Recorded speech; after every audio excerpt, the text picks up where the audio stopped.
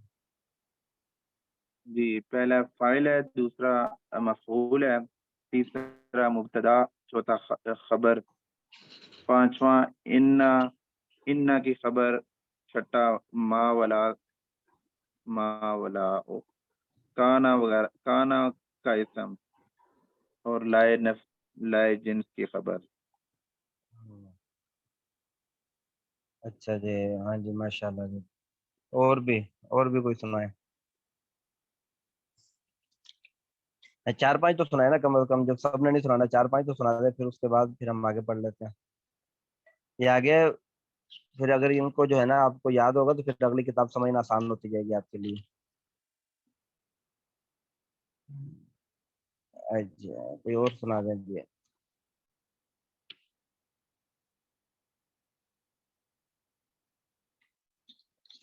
کون سنا رہا ہے؟ کریں جی, ہمت کر لیں جی تھوڑی سی.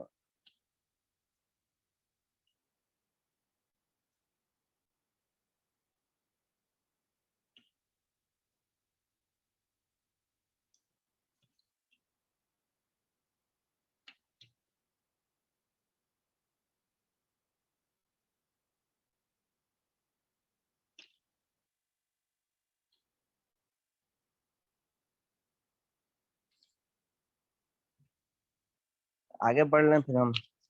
اور تو مجھے لگ رہا ہے کسی کو یاد تو ہم اچھا گمان کرتے ہیں سب کو یاد ہوگا, لیکن اب وہ جو ہے نا سناتے ہوئے شرم آتی ہوگی نا. اچھا جی چلیں پھر ہم آگے پڑھ لیتے ہیں. کھول لیں کتاب. کون کھولے گا؟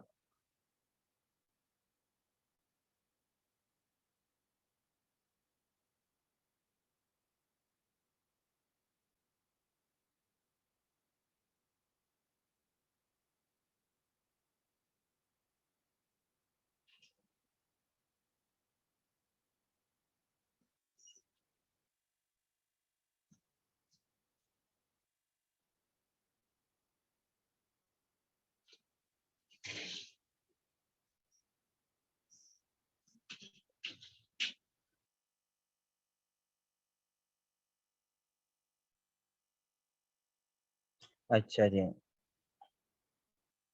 یہ آگے آ گیا جی نمبر 1 فائل. اب وہ جو آپ نے پڑھے تھے اب ان کی آگے تشریح شروع ہو گئی.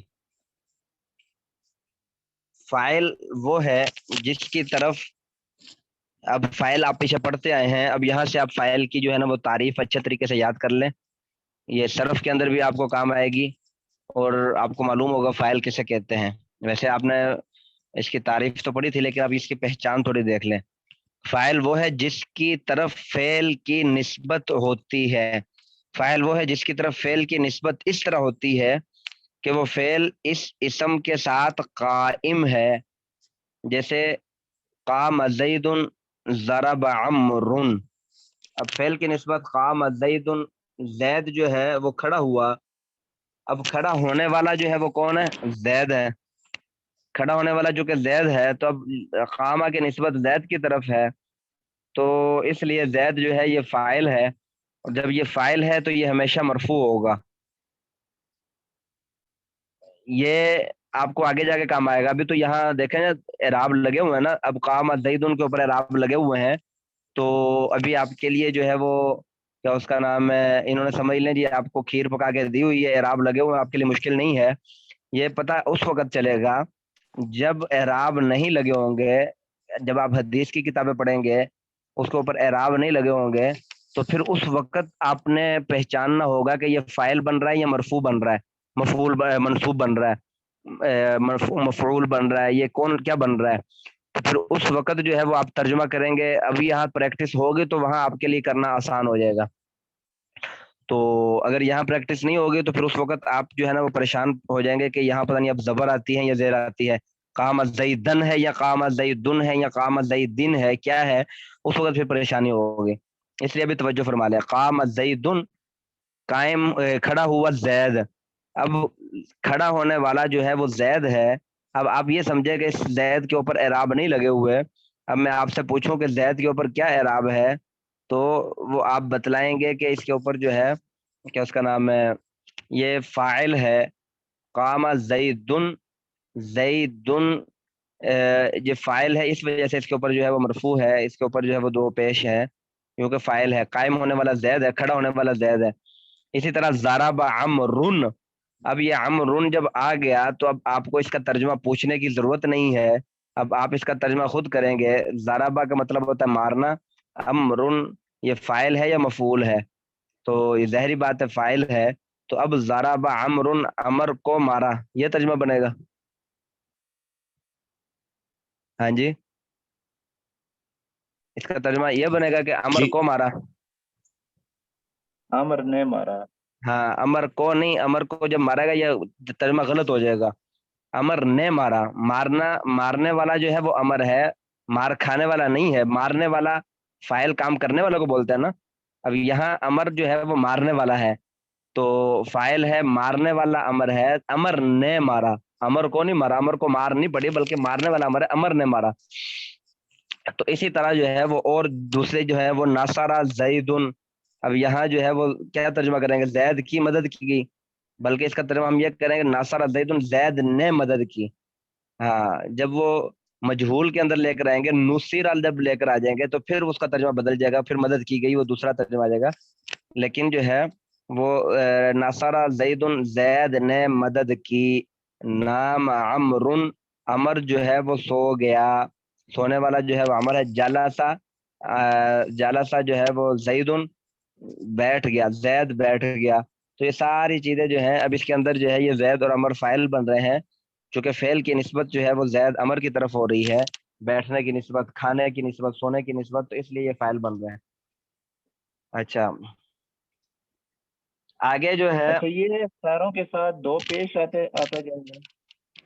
ہاں جی دو پیش میں نے آپ کو بتایا تھا. فاعل جس ہوگا تو طرح ظاہری زید بات ہے دون مرفوع ہوگا نا. دیکھو نا فاعل ہوگا تو مرفوع تو ہوگا.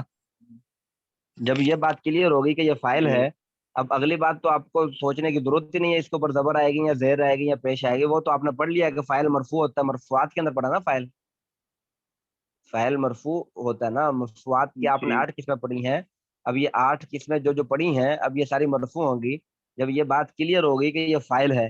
اب اگلی بات تو آپ کو پوچھنے کی ضرورت ہی نہیں ہے کہ اس کے اوپر زبر آئے گی یا زیر آئے گی یا پیش آئے گی, جی وہ بات تو کلیئر ہوگی کہ اس کے اوپر تو جی پیش ہی آئے گی.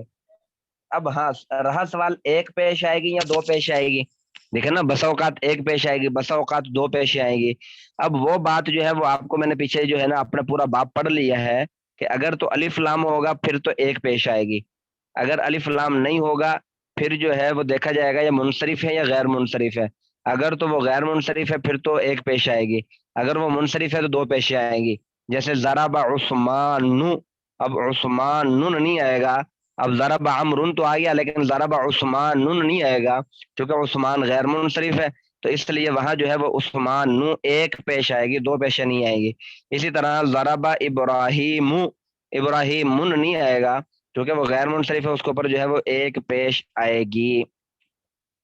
اچھا بسا اوقات پھر پیش آتی بھی نہیں ہے, وہ جو مبنی ہوتا ہے وہ آپ نے پیچھے مورب اور مبنی والا باب بھی پڑھا ہے. مورب اسے کہتے ہیں کہ جس کا آخر جو ہے وہ ہمیشہ بدلتا رہتا ہے, آپ کو تعریف یاد ہوگی لیکن میں بھی تعریف جو ہے وہ کر رہا ہوں.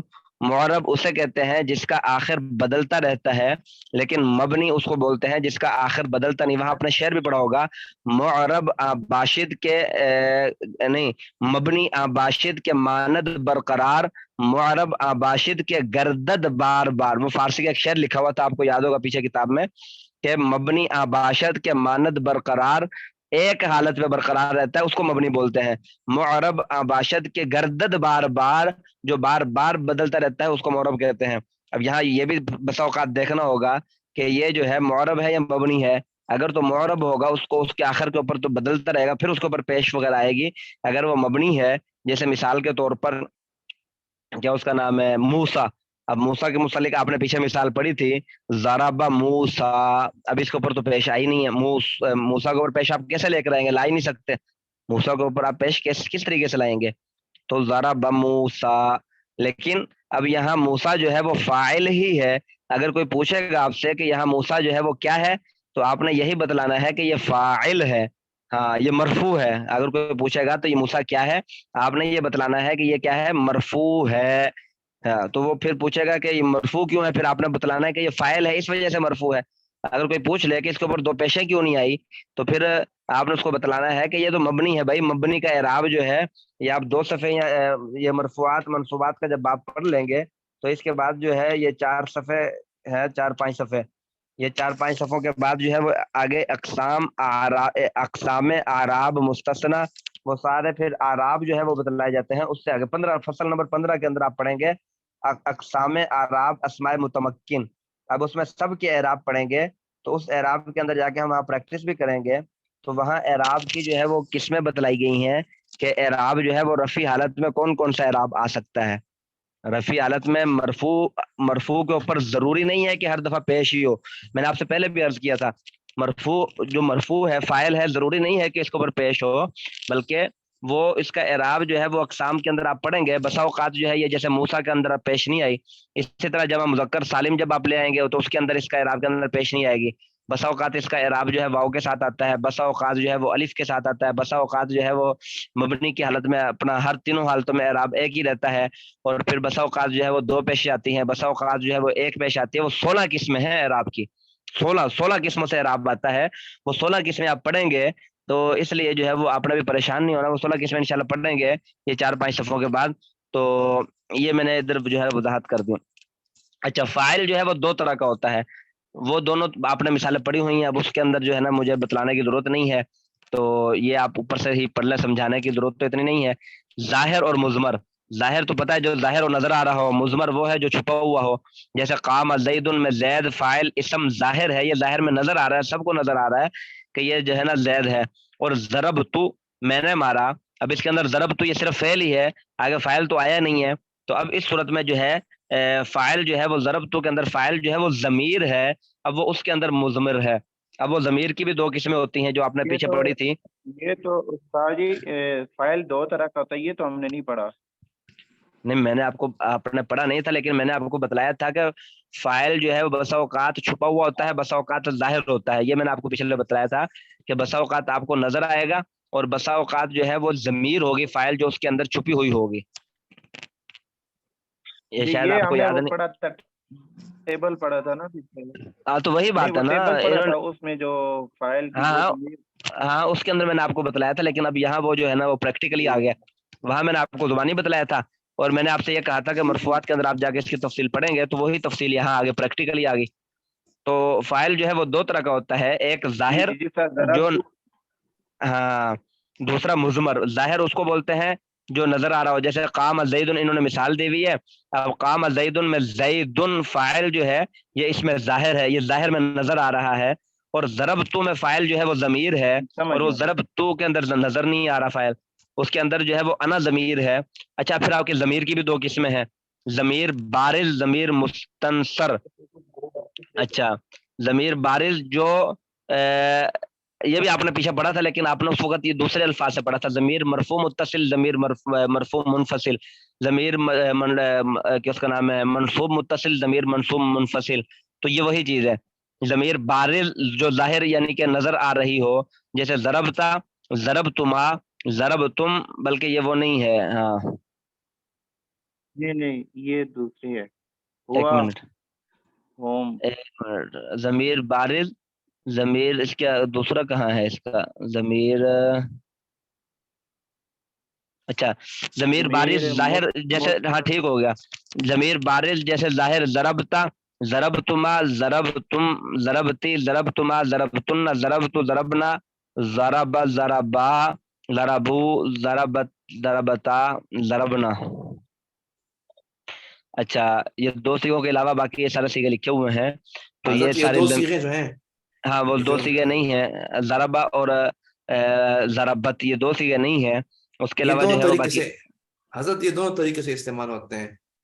ایک تو یہ ضربہ اس طرح استعمال ہوتا ہے کہ ہم کہتے ہیں کہ ضربہ اس ایک آدمی نے مارا، صحیح ہے، اور ہم ضربہ زیدن بھی کہہ سکتے ہیں. تو یہ ضربہ جو ہے اور یہ ضربت، یہ دونوں طریقوں سے استعمال ہوتا ہے. یہ اکیلے بھی استعمال ہوتا ہے کہ اس ایک آدمی نے مارا، اور ضربہ زیدن اس طرح بھی استعمال ہوتا ہے. ہاں جی ہاں جی وہی ضمیر دیکھیں جی ضمیر بارز کا مطلب انہوں نے آگے لکھا ہوا ظاہر. اب اس کا مطلب سمجھیں. ضربت، اب اس کے اندر تا جو ہے وہ ضمیر نظر آ رہی ہے آپ کو. ضرب تما نظر آ رہا ہے. ضرب تم جو ہے وہ نظر آ رہا ہے. ضرب تی نظر آ رہا ہے. ضرب تما اب اس کے اندر بھی نظر آ رہا ہے. تو اب ضربہ اور ضربت ان کے اندر نظر نہیں آ رہا. تو ضربہ کے اندر جو ہے وہ زاد را با یہ 3 حرف ہیں اور تینوں حرف اصلی ہیں. اس کے اندر ضمیر تو نظر ہی نہیں آ رہی ہے آپ کو، چھپی ہوئی ہے نا. یہ ضمیر مستنصر ہے، یہ چھپی ہوئی ہے. تو ضمیر چھپی ہوئی ہے 2 صیغوں کے اندر. یہ جو ہے نا ماضی کے 2 صیغے ضربہ اور ضربت دونوں مؤنث کے صیغے، مؤنث غائب کے ایک دونوں نہیں، ایک مذکر غائب کا اور ایک مؤنث، دونوں واحد کے صیغے. ایک واحد مذکر غائب کا، ایک واحد مؤنث غائب کا.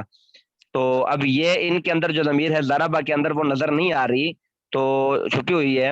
اور جو اوپر والے 12 صیغے ہیں ضربت، اب اس کے اندر دیکھیں ضاد را اور با، یہ 3 حرف تو فعل کے ہو گئے. اس کے آخر میں جو تا ہے وہ تا ضمیر نظر آ رہی ہے آپ کو، ہے اوپر جو یہ ٹیبل کے اندر لکھا ہوا ہے. اسی طرح ضرب تما کے اندر زاد را با، یہ 3 جو ہے یہ فعل ہو گیا. اس کے بعد تما جو ضمیر ہے وہ نظر آ رہی ہے، بارز ہے. ضمیر یہ کیا لکھا ہوا ہے؟ ضمیر مستتر. ضمیر مستتر اس کو بولتے ہیں جو چھپی ہوئی ہو، پوشیدہ آگے لکھا ہوا ہے. اب اس کی مثال انہوں نے دی ہوئی جیسے ضربا. اب آپ کا وقت تو نہیں پورا ہو گیا؟ اچھا ابھی بلال تو صاحب جو ہے نا وہ ابھی نہیں آئے. چلے آپ ابھی یہ نہیں ہے. تھوڑا. ہاں تو ضربہ بابا زارا نے بتایا ضربہ. زارابا. اب یہ زاد رابا یہ 3 حرف سے فعل کے ہو گئے. ضمیر کہاں ہے؟ ضمیر تو نظر نہیں آ رہی. جیسے یہ ڈاکٹر صاحب نے بتایا دونوں طریقے سے پڑھا جا سکتا ہے. تو جب اس کے آخر میں فاعل آ جائے گا ضرب زید، وہ تو فاعل نظر آ رہا ہے. جب فاعل نظر نہیں آئے گا تو اس وقت آپ زارابا، تو زارابا اب یہ اس کے اندر فاعل تو نظر نہیں آ رہا، وہ پھر اس کے اندر ہوا ضمیر جو ہے وہ چھپی ہوئی ہے. آگے انہوں نے لکھا ہوا ہے زارابا کے اندر ہوا ضمیر جو ہے وہ چھپی ہوئی ہے. اسی طرح ضربت کے اندر ہی مؤنث کی ضمیر جو ہے وہ چھپی ہوئی ہے. ایسے ہی یضرب مذکر واحد مذکر غائب ہے، اس میں ہوا ضمیر. اور تضرب واحد مؤنث غائب میں ہی ضمیر. تضرب واحد مذکر حاضر میں انت ضمیر. اور اضرب واحد متکلم میں انا ضمیر. نضرب تثنیہ و جمع متکلم میں نحن ضمیر مستتر ہے. اور تثنیہ کے چاروں صیغوں میں، تثنیہ کے چاروں صیغے یضربانی تضربانی وغیرہ میں الف اور وغیرہ میں الف اور یضربون تضربون میں واو، یضربن تضربن میں نون اور تضربین میں یا، یہ بارز ہے، یہ نظر آ رہی ہے، خوب سمجھ لو. ہاں یہ مضارع کی گزان لکھی ہوئی ہے. اب مضارع کے جتنے بھی واحد کے صیغے ہیں، اب وہ یضربو ہے یا تضربو ہے، اب اس کے اندر ضمیر جو ہے وہ چھپی ہوئی ہے. لیکن جتنے بھی تثنیہ اور جمع کے صیغے ہیں اس کے اندر تثنیہ کے اندر ظاہری بات ہے الف آئے گا اور جمع کے اندر واو آئے گا. اور پھر آگے جو ہے وہ کیا اس کا نام ہے تضربینا، جو واحد اس کا واحد مذکر حاضر کا ہے، اس کے اندر یا آئے گا. تو اب اس کے اندر جو ہے وہ ضمیر جو ہے وہ نظر آ رہی ہے. الف اور نون یہ ضمیر، اس کو ضمیر بولا جاتا ہے. الف اور نون یہ نظر آ رہا ہے. یضربونا کے اندر بھی الف اور نون نظر آ رہا ہے، یہ بارز ہے. تو یہ جو ہے نا وہ خوب سمجھ لو. تو بہرحال جو ہے وہ اس کے اندر جو ہے وہ اتنا کوئی مشکل نہیں ہے یہ بحث. بس اس کے اندر ضمیر کے اندر آپ نے یہی معلوم ہونا چاہیے کہ ضمیر چھپی ہوئی ہوتی ہے، اور ضمیر جو ہے فاعل جب نہ ہو تو فاعل ضمیر ہوتا ہے. تو اس کے اندر آپ یہ فاعل ضمیر بارز اور ضمیر مستتر یہ استعمال کرنے کی ضرورت نہیں ہے. اگر کر لیں تو اچھی بات ہے، اگر نہ بھی کریں. مثال کے طور پہ ضربت ہے، یہ پہلا صیغہ جو ہے، یہ ٹیبل کے اندر جو پہلا صیغہ لکھا ہوا ہے ضربت. اب ضربت کے اندر جو ہے وہ آپ کہیں گے ضربت فعل، اس کے اندر ضمیر وہ اس کا فاعل. تو اس کے اندر ضروری نہیں ہے کہ ضمیر بارز ہے یا ضمیر مستتر ہے، وہ اس سے کوئی فرق نہیں پڑتا. ہاں اگر آپ کر لیں تو اچھی بات ہے. تو ضمیر ضربت کے اندر تا ضمیر بارز جو ہے وہ فعل، اس طرح اگر کہہ دے تو اچھی بات ہے. تو وگرنہ اس سے کوئی فرق نہیں پڑتا. کوئی بھی صیغہ ہو، ضربہ ہو ضربہ فعل، اس میں ہوا ضمیر جو ہے وہ اس کا فاعل. یضرب فعل، اس کے اندر ضمیر جو ہے وہ ہی ہے اس کا فاعل. تو فعل فاعل مل کر جو ہے وہ جملہ فعلیہ خبریہ ہو گیا. تو یہ ضمیر جو ہے یہ اس کے متعلق جو ہے یہ ہے. آگے صفحہ آگے چینج کریں. آگے فائدہ نمبر 1 لکھا ہوا ہے کہ استاد جی مولانا بلال صاحب آ چکے ہیں. اچھا فائدہ نمبر 1 سے پھر ہم انشاءاللہ کل پڑھ لیں گے. جزاکم اللہ خیر و احسن. السلام علیکم ورحمۃ اللہ وبرکاتہ. وعلیکم السلام ورحمۃ اللہ.